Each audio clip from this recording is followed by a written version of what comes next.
warahmatullahi wabarakatuh. Halo semuanya, berjumpa lagi dengan saya Nindya Nisa Sasabila di video pembelajaran kali ini. Hari ini saya akan membahas masih mengenai di seputar ilmu dasar-dasar pajak, dan saya akan menjelaskan apa itu sistem pemungutan pajak dan tarif pajak. Pemungutan pajak mempunyai 4 prinsip. Menurut Adam Smith, terdapat 4 prinsip pemungutan pajak. Apa aja sih? Yaitu 1. Equality.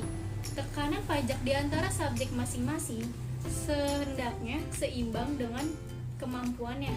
2. Certainty, yaitu pajak yang harus dibayar seseorang harus terang, pasti, tidak dapat dimulur-mulur atau ditawar-tawarkan.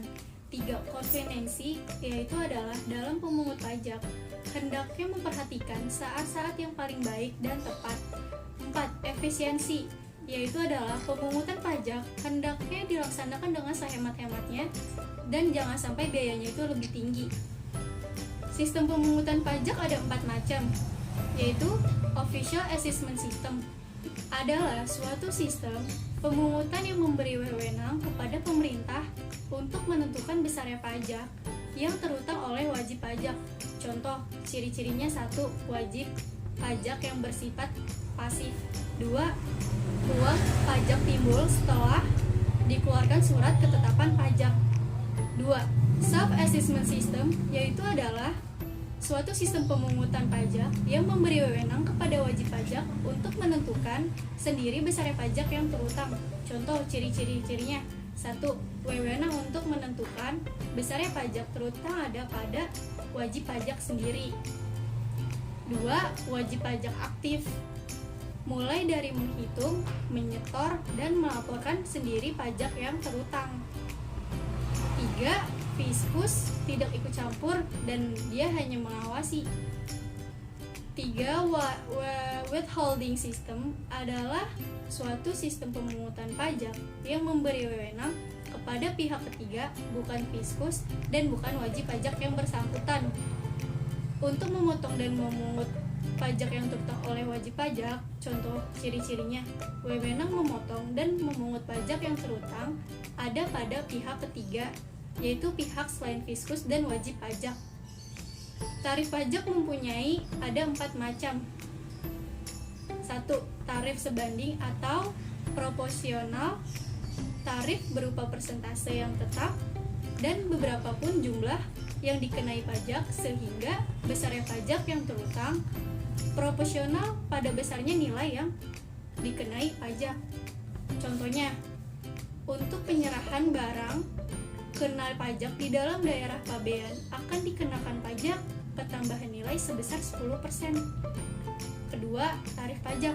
Tarif ini berupa jumlah yang tetap dalam arti sama terhadap beberapa pun jumlah yang dikenai pajak sehingga besarnya pajak yang terutang itu tetap. Contohnya, besarnya tarif bea materai untuk cek dan biljet giro dengan nilai nominal seberapapun adalah 30 juta. 3. Tarif progresif. 1. Tarif ini berupa persentase yang meningkatkan jumlah yang dikenai pajak. 2. Penerapan tarif dalam PPh tidak dilakukan secara absolut,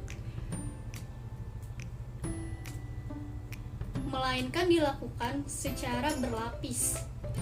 Ini yang disebut bracket rate atau berlapis. Kalau kita punya penghasilan kena pajaknya sampai 50 juta, maka kena tarif pajaknya itu 5%. Jika di atas 50 juta sampai 250 juta, maka pajaknya itu 15%. Meningkat ya. Dengan meningkatnya jumlah penghasilan pajak, maka meningkatkan pula tarif pajaknya yang dikenai. Itulah pajak progresif. Menurut kenaikan presentasi tarifnya yang tadi saya sebutkan, tarif progresif dibagi jadi: 1. Tarif progresif, yaitu kenaikan persentase semakin besar. 2. Tarif progresif tetap, yaitu persentase tetap. 3. Tarif progresif regresif, yaitu kenaikan persentase semakin menurun atau kecil. Nah, yang keempat, tarif tarif degresif. Tarif ini berupa persentase yang menurun seiring dengan meningkatnya jumlah yang dikenai pajak. Contoh, penghasilan kena pajak sampai dengan 50 juta, tarif pajaknya 25%. Di atas 50 juta sampai 100 juta itu tarifnya 15%. Di atas 100 juta tarifnya itu 5%. Sekian video dari saya. Apabila ada salah-salah kata, mohon dimaaf.